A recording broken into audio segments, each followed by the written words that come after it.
കൂട്ടുകാരെ നമസ്കാരം. ഫേസ്ബുക്കിലൊന്നും കയറാൻ സമയമില്ല. ജോലി കഴിഞ്ഞ് വീട് കഴിഞ്ഞ് വീടെന്ന് പറയാൻ പറ്റത്തില്ല, റൂം. ഒരു പ്രവാസിയുടെ വീടെന്ന് പറഞ്ഞാൽ ഒരു കട്ടില. പക്ഷേ പണ്ടെൻ്റെ ഒരു സുഹൃത്ത് പറഞ്ഞെനിക്ക് ഓർമ്മയുണ്ട്. അവൻ്റെ ബാപ്പിച്ചി ഇവിടെ ദുബൈയിലായിരുന്നു.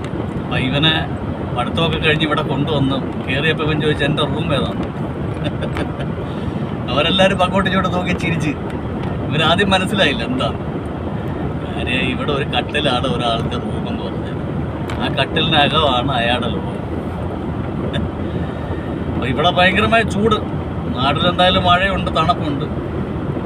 അപ്പോൾ ഈ ചൂട് കാരണം സഹിക്കാൻ വയ്യാത്ത ചൂടാണ്. ഓപ്പൺ സൈറ്റ് ജോലി ചെയ്യുന്നവരെയൊക്കെ സമ്മതിക്കണം ഭയങ്കരമായിട്ട്. ഞാനും ഓപ്പൺ സൈറ്റിലൊക്കെ തന്നെ. എന്തെങ്കിലും വണ്ടി ഓടിക്കുമ്പോൾ കുറച്ച് ആശ്വാസം കിട്ടും. പിന്നെ നമ്മൾ ഓപ്പൺ സൈറ്റിൽ പോകുമ്പോൾ സൂപ്പർവൈസർ ആയതിൻ്റെ പേര് നമുക്ക് കുറച്ച് തണലത്തോട്ട് മാറിയിരിക്കാൻ പറ്റും.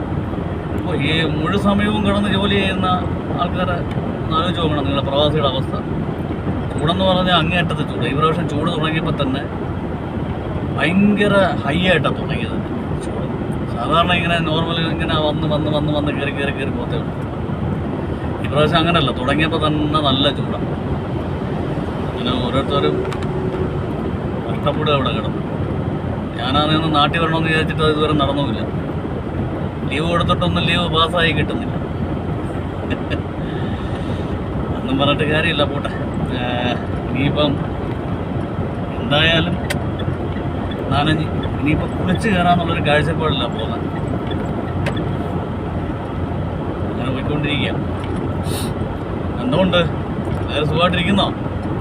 ഫേസ്ബുക്കിലും വാട്സപ്പിലും ഇൻസ്റ്റാഗ്രാമിലും ഒന്നും കയറാൻ സമയം കിട്ടുന്നില്ല. ജസ്റ്റ് ഒന്ന് കയറി ഇറങ്ങും. കാര്യം നമ്മൾ ഒന്ന് അപ്ഡേറ്റ് ആയിരിക്കണമല്ലോ. അതിന് വേണ്ടിയിട്ട് ജസ്റ്റ് ഒന്ന് കയറും. ഒന്ന് ഓടിച്ച് സമയം കിട്ടുമ്പോൾ ജസ്റ്റ് ഒന്ന് ഓടിച്ചു കിട്ടും. അങ്ങനെയൊക്കെയാണ്. അതുകൊണ്ടാണ് പലരുടെയും പോസ്റ്റുകളൊന്നും കാണാറില്ല. കൂടുതലും ന്യൂസ് സംബന്ധമായിട്ടുള്ള നാട്ടിൽ നടക്കുന്ന സംഭവവികാസങ്ങൾ അങ്ങനെയുള്ളതൊക്കെ ആയിരിക്കും കാണുന്നത്. എന്തായാലും എൻ്റെ സുഹൃത്തുക്കളെല്ലാവരും സന്തോഷമായിട്ടിരിക്കുന്നു വിശ്വസിക്കുന്നു. ഞാനും ഇവിടെ സന്തോഷമായിട്ടിരിക്കുന്നു. ഓക്കെ, അപ്പോൾ എല്ലാവർക്കും നല്ലൊരു ശുഭദിനം നേരുന്നു. നന്ദി. Thank you.